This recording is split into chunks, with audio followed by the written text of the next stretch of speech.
Hello friends, কেমন আছো তোমরা সবাই? আশা করব অনেক ভালো আছো। আমরাও অনেক ভালো আছি। আজকে রান্না করবে নিরামিষ একটি রেসিপি, এঁচোড়। আমাদের প্রথমে এঁচোড়টাকে ভালো করে কেটে নিতে হবে।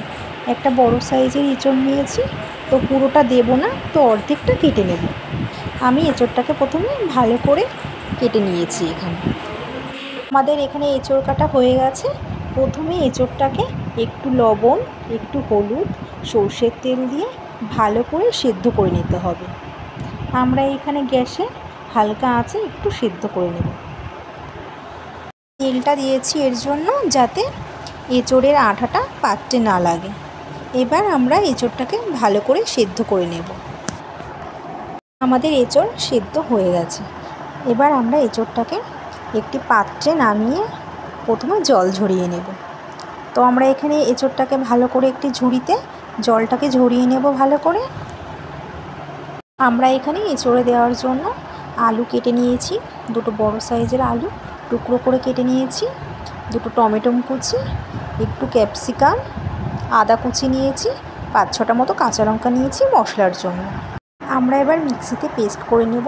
এর জন্য লাগবে আমাদের 2 চামচ মতন জিরে, 5-6টা কাঁচা লঙ্কা, একটু আদা কুচি, একটু আদাটা বেশি দিতে হবে, ক্যাপসিকাম কুচি, দুটো বড় সাইজের টমেটো কুচি, দিতে হবে 4-5টা মতন কাজু বাদাম, 2 চামচ চাল মগজ দিয়ে ভালো করে মশলাটাকে মিক্সিতে পেস্ট করে নিতে হবে।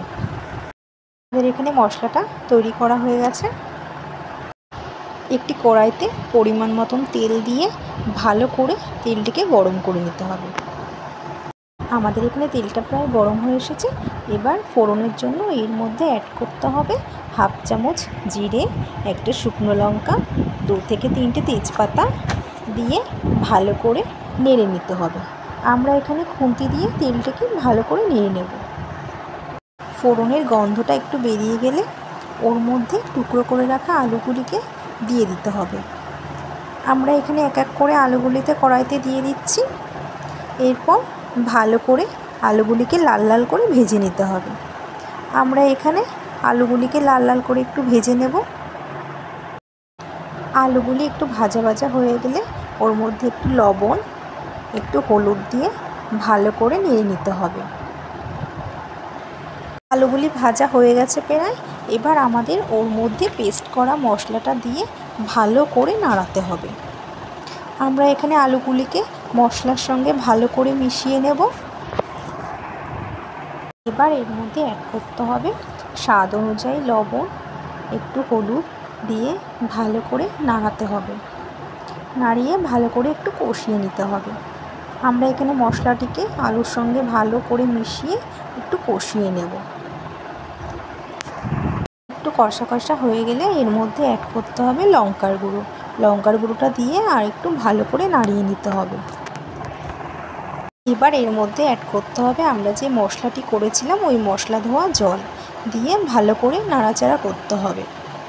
একটু ভালো করে নাড়িয়ে নেওয়ার পর এর মধ্যে দিতে হবে আমরা যে টমেটো কেটেছিলাম ওই টুকরো করে রাখা টমেটোগুলিকে এর মধ্যে দিতে হবে।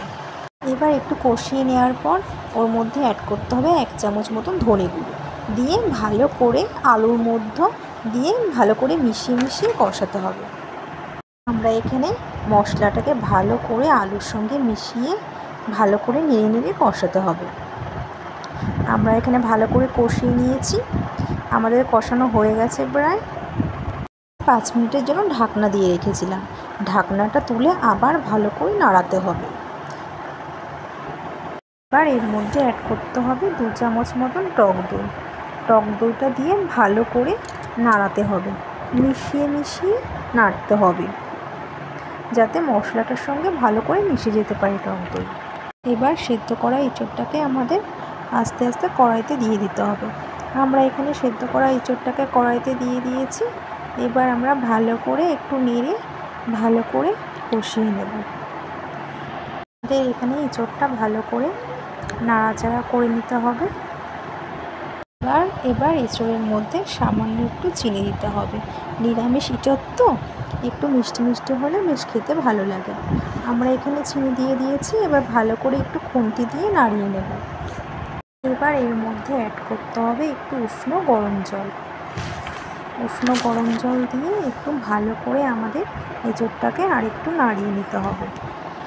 10 মিনিট মতন ঢাকনা দিয়ে রাখতে হবে। আর এর মধ্যে অ্যাড করতে হবে 1 চামচ মতন ঘি। ঘি দিয়ে ভালো করে একটু নাড়িয়ে নিতে হবে। আমাদের এঁচোড়টা প্রায় হয়ে এসেছে। এবার এঁচোড়ের মধ্যে অ্যাড করতে হবে গরম মশলা।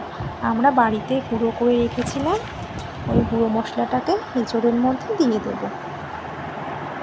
5 মিনিট মতন কষিয়ে নেব। এবার তৈরি হয়ে গেল আমাদের নিরামিষ একটি রেসিপি, এঁচোড়। তো কেমন হয়েছে আমাদের আজকের রেসিপিটা অবশ্যই কমেন্ট করে জানিও। যদি ভালো লেগে থাকে আজকের রেসিপিটা তাহলে লাইক করে দিও, সাবস্ক্রাইব করে পাশে থেকো।